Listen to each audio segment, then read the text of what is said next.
పద్మా ఎందుకు ఏడుస్తున్నావు? పద్మా అసలు కాదు, ఏమైంది? ఎందుకు ఏడుస్తున్నావు? ఎవరైనా చూస్తే నేను ఏదో చేసి అనుకుంటారు. ఏమైంది చెప్పు.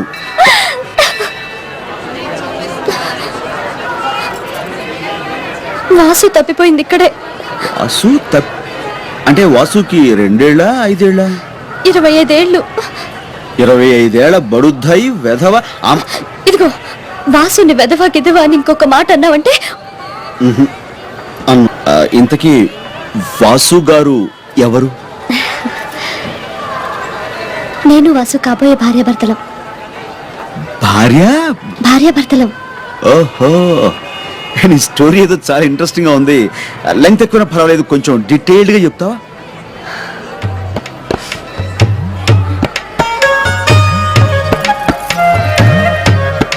చెప్తాను. 7 జన్మల బంధం మాది. అంత గాఢంగా ప్రేమించుకున్నాం.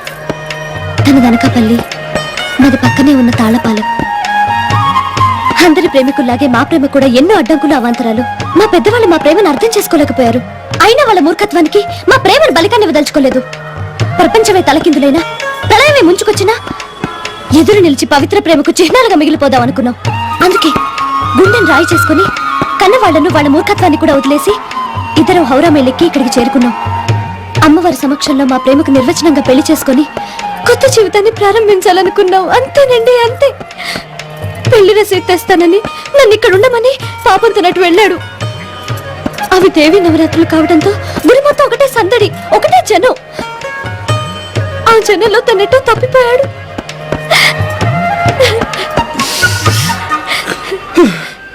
ఇది ఎంత బలీయమైంది.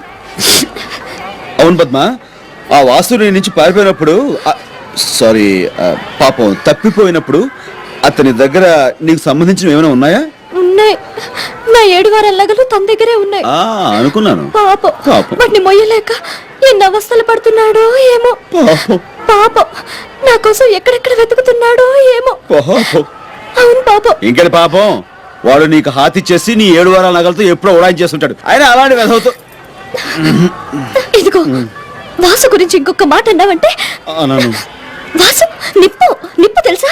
తెలియదు. నన్ను ఒక్కసారైనా తాకరు కూడా తాకలేదు. తాకడు పెట్టుకోవడానికి 7 వారాల నగలు ఉండగా నిన్ను తాగాల్సిన అవసరం ఏంటి చెప్పు. ఏమైనా వాసు గారి బుర్ర నిన్ను ఎక్కడ కొట్టాలో అక్కడ కొట్టాడు పవిత్ర ప్రేమ మీద. వాడు ఎందుకు వస్తాడు? నా మాట విని నువ్వు మీ ఊరు జంప్ అయిపో. ఇంకా వాడి మీద పిచ్చిపోలేదు అనుకో, పక్కనే గంగానది ఉంది, అందులో జంప్ అయిపో. నీ బోర్డు సలహా నాకే ఒక్కర్లేదు.